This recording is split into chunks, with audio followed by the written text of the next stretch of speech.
Opa, gente, é mais uma aulinha aí do tutorial, hoje nós vamos falar sobre um outro procedimento que é muito comum em salas de emergência, que é a drenagem torácica em selo d'água.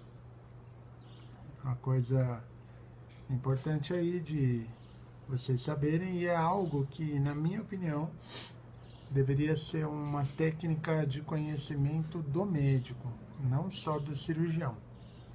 E hoje em dia o que nós observamos é que só o cirurgião sabe fazer isso. Então, uma das intenções do nosso curso é habilitar as pessoas que precisam saber drenar um tórax, saber drenar um tórax. Por exemplo, inclusive até numa ambulância, né? Mas é muito mais comum que seja numa sala de emergência. Então, é muito importante, na minha opinião, que isso seja aprendido, né? Então, nós vamos começar aí.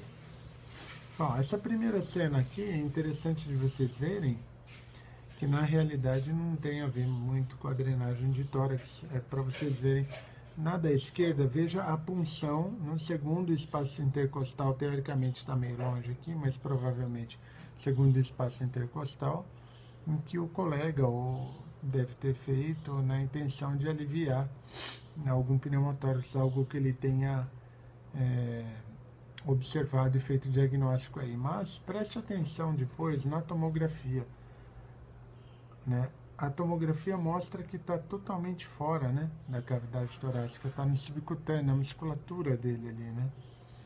Então isso vai de encontro ao que a aula do Marcelo Camura, em que ele fala lá que existe um trabalho mostrando que só 60% das pessoas que fizeram a toracocentese acertaram na técnica. Então aí é uma foto comprovando o que ele já havia dito já.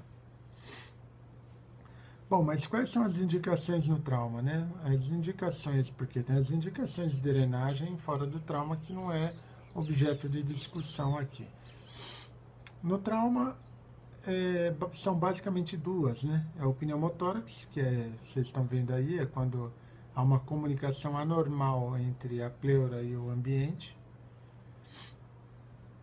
causando a entrada do ar que não seja através da via aérea convencional, e isso acaba comprimindo o pulmão daquele lado, né? Como vocês podem ver aí na foto. E o hemotórax, que é a presença de sangue na cavidade interpleural, né? Entre as pleuras aí parietal e visceral acumula sangue. E existe a combinação desses dois, que é o hemopneumotórax, que também é muito comum. Essas são as indicações formais, né? E que podem matar o paciente se você não fizer nada em poucos minutos ou poucas horas, dependendo do tipo desse pneumotórax aí, né? Se for um pneumotórax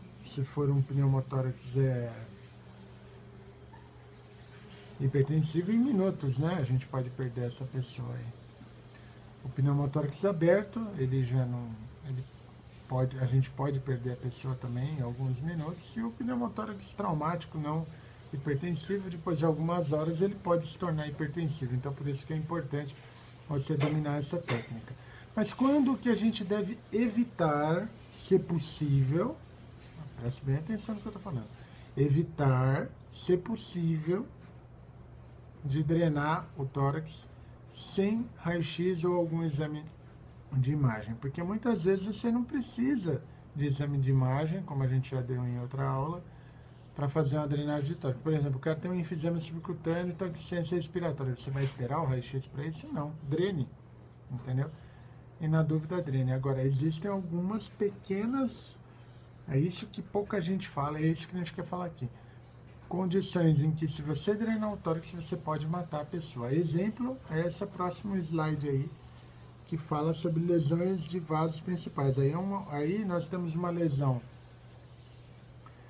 provavelmente aí ou da aorta propriamente dita, ou de algum raminho lombar da aorta. Se você drenar esse hemotórax aí, você destampou nessa lesão e mata a pessoa. choque hipovolêmico. Já vi acontecer isso há pouco tempo atrás, um caso até famoso aí, certo? Então é algo que a gente tem que tomar cuidado, e difícil, porque essas pessoas chegam muito graves, né? E no hemotórax você tem que drenar. Então, como eu falei, às vezes não é possível você saber disso. Às vezes a pessoa está chocada, está maciço, complicado de você conseguir algo assim. Algumas vezes, essas lesões não são comuns, felizmente, mas algumas vezes você consegue dar alguma estabilidade, porque a ponto dele fazer um exame de imagem, por exemplo, uma tomo, porque tamponou, a hora que tampona, você calibrando a sua reposição volêmica, você acaba conseguindo algum grau de estabilidade e leva ele para o exame. Então, isso é muito importante. Outra situação em que você tem que tomar cuidado na hora de drenar são as hérnias diafragmáticas traumáticas. Então, o cara bateu e teve uma ruptura. O local mais comum é a esquerda, né, na parte posterior, no forame de Bochdalek. Não é hérnia de Bochdalek. Hérnia de Bochdalek é uma hérnia congênita, não tem nada a ver com isso aí. Isso aqui é trauma, é pancada. Aqui existe o ponto lá que se chama, né, Bochdalek, que é a parte posterior da inserção do diafragma à esquerda. Então, quando você tem, às vezes você vai meter um dreno aí e você pode furar uma alça, ou um estômago, alguma coisa assim, ou eventualmente lesar o baço, que pode subir aí também, como nessa foto. Como se livrar dessa armadilha? Primeiro, vai estar maciço, então pode ser um hemotórax. Aí o segredo talvez esteja na ausculta, antes de fazer o exame, óbvio, né? Se você conseguir fazer o exame, obviamente você vai ver um monte de alça intestinal, um baço dentro do tórax, aí você faz. Mas se o cara estiver muito mal a ponto de não conseguir fazer o exame, é a ausculta que você vai observar a presença de ruído hidroaéreo dentro do tórax, e isso tem que fazer você suspeitar de hérnia diafragmática traumática, certo? E uma outra armadilha é a cúpula diafragmática alta, que a gente chama de eventração, não é herniação, né? Não é trauma, ela não rompeu, ela simplesmente só distende, ela tem uma distensão. Isso ocorre nos aumentos abdominais, por exemplo. Por isso que é interessante você passar uma sonda naso ou orogástrica, porque vai descomprimir o estômago, que é uma das causas de aumento da pressão intraabdominal. Então, qualquer aumento de pressão intraabdominal, ou às vezes é até da pessoa. Então você vê, ó, ele não tá, o espaço intercostal aí, ele está entre o terceiro e o quarto anterior, né? Você está vendo o posterior, essas arcos costais retinhos são posteriores.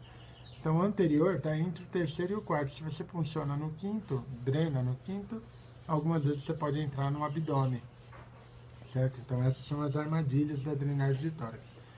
Esse aqui é o link, eu quero que vocês entrem no link para que vocês vejam uma drenagem de tórax, como é feita. É um link que é de domínio público, está no YouTube. Coloquem esse linkzinho aí no YouTube e assistam, que eu quero que vocês vejam a técnica para que vocês aprendam e cheguem com um pouco de teoria lá